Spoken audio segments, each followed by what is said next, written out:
Love is Blind, Season 2, Episode 7. And guess what? Sal grew some cojones this episode because he approached Jarrett and told him, you know what, that stuff you did with Mallory at the bar the other day, I wasn't with that. And you know what? I was here for it. So he basically went up to Jarrett and told him, said, you know what? He kind of said Mal was upset about it. But you know, whichever way you going, what angle you going to go with it at, Sal, I'm here for it. And you checked him on it. And you know what? He told him, he said, hey, you know what? All that little conversation you had surrounding her ring, that wasn't cool. I don't know why you said it. You shouldn't have said it.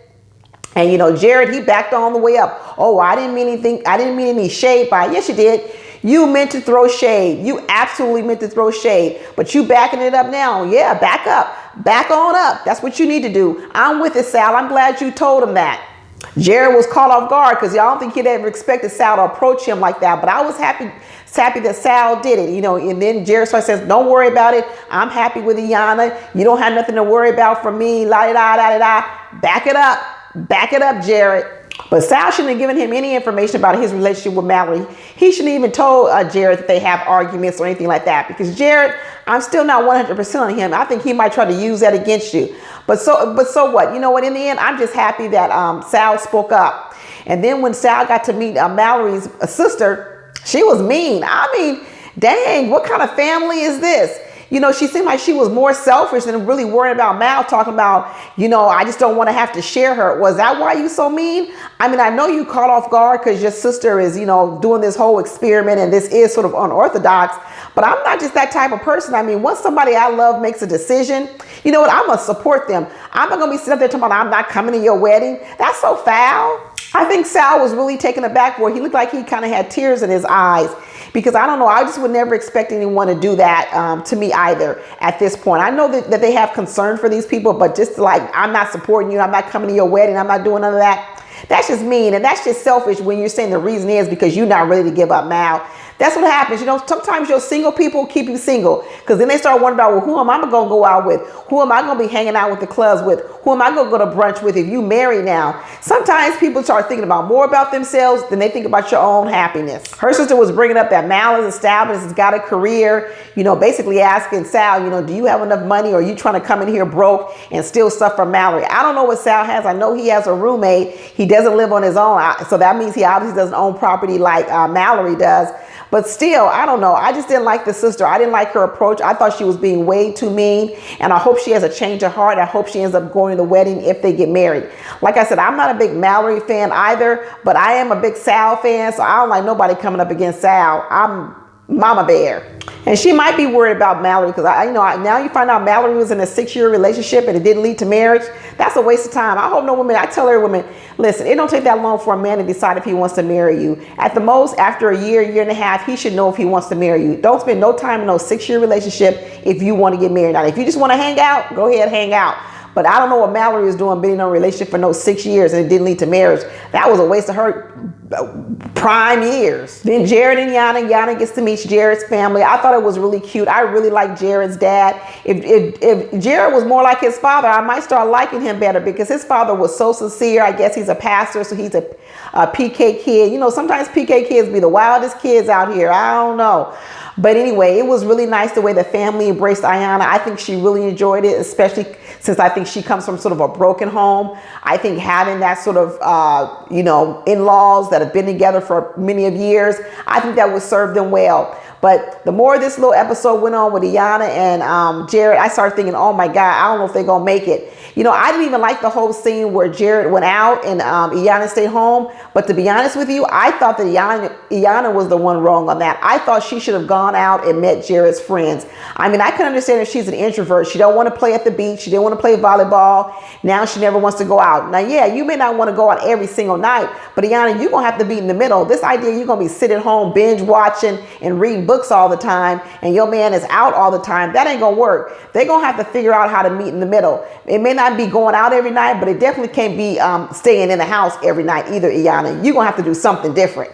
But the father was really cute. He was talking about how he would love to perform the ceremony for Jarrett. And Jarrett is going along like he's ready to get married. I hope they make it, y'all. I really hope Jarrett proves me wrong. This is a situation where I would love to be proven wrong. We see Shane and Natalie getting ready to meet Natalie's parents, and I guess Natalie is Korean. I never really knew what part of the Asian culture she was a part of, but she's Korean, and she starts talking about the difference between her culture and what Shane is used to, especially for the wedding. And Shane talking about he want to have hot dogs and cheese and pizza and stuff for the wedding, talking about he's from Wisconsin and he grew up on milk and cheese. That don't mean you got to serve it at a wedding.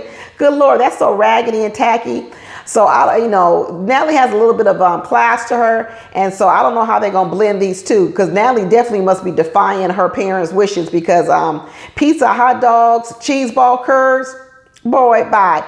But I did like his idea of having the old-fashioned fountain. At first it sounded crazy, but once he told me the story behind it, about that was his dad's favorite drink, and it really would be cool. Like, it's almost like having a drink with your dad at the wedding. I thought that was so sentimental and so sweet. And if I were Natalie, I'd be like, yeah, absolutely, yes. So Shane is really making Natalie become a new woman, because she's like, if old Natalie could see new Natalie, she would be repulsed by new Natalie. She might throw up. I guess Natalie was, she's talking about she probably was much more hard, much more rigid, and she thinks she's being more gushy now. But Natalie, you might have made a few steps towards being gushy, but on the normal scale of gushiness, you're nowhere near it. But I know what you mean. This is a change for you, but outside looking in, girl, you still rigid. Nick and Natalie, they finally meet Nick's family. They met Natalie's family last episode. Now they got to meet Nick's family. And boy, oh boy, that mother of Nick's, she hard to please. She is hard to please. She is not a caring, nurturing woman at all. She's almost androgynous. But you know what? Hey, and you know what? You can't pick your family. That's the one thing. You can't pick your family. And that's one thing that marriage does offer people. And that's why I encourage people to get married, because you can't pick the family that you were born to, but marriage gives you a separate opportunity, another opportunity to create a new family, one that's rooted in some of the things that you would like. So even though Natalie is crazy, she really is crazy, and we find out she's messy too, it would give both of them, especially Nick, a chance to create more of a loving household, because that mother and those sisters, they critical as hell. I know they didn't encourage him to do nothing. They probably did a doozer on him. When Natalie started talking about all her ups and downs and troubles we've been through, that mother was like, what troubles? You ain't even been together that long. It was funny, and it was true too. But I mean, the way she said it and the way she looked, she's so unimpressed. She was like, whatever. She was like, if he want to do it, that's fine. But she has no sentimental, no warmth, no nurturing, nothing to her at all. Then Danielle started talking about all her goofiness and how her friends like to come over and get on the table and break things. I don't know what's wrong with Danielle. The more and more I hear about her, the crazier she sounds. They're too old to be doing that, to have friends standing up on table and breaking tables. Girl, this ain't college. This ain't no frat sorority party. What are you talking about? This is the life that you're leading. Nick ain't gonna go for this. Nick is not gonna go for this. He is way too more serious than this. And this idea that you're gonna be rolling through parties, jumping on tables, wearing stupid corn costumes and hot dog costumes, and you think this is gonna be our life?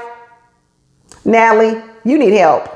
Then we got to meet Shake's family, his mama and his parents, and it was sweet once again. I still think that these two might have a chance to make it. I don't know if it'll last. I don't know if he'll be faithful to her. I really don't know. But when he was sitting there telling his mother that, he's not really sexually attracted to Deepti, and his mother was like, well, you know what? I actually can identify with her more than you, and you my own son. And she was basically saying that, no woman deserves that. No woman deserves for you to marry her and then talk about how you don't think she's pretty or she's attractive. Who wants to be in a marriage like that? But the truth of the matter is that if he sticks with the marriage, I think Deepti is going to go along with it. I really still think she's going to go along with it. And what she's going to hope is that he eventually will become attracted to her. We'll see what Shake decides, or we'll see what Deepti decides on whether or not she wants to marry a man who's lukewarm about her, or whether Shake decides, you know what? Friendship and connection emotionally is more important than the physical. But he's been a physical man all his life, so I ain't putting no money on it. But that's it, y'all. So I'm going to watch the next episode and do a video tomorrow. Drop down in the comments and tell me what you think about this episode. Do you think any of these couples have a chance at making it all the way to the altar, or what?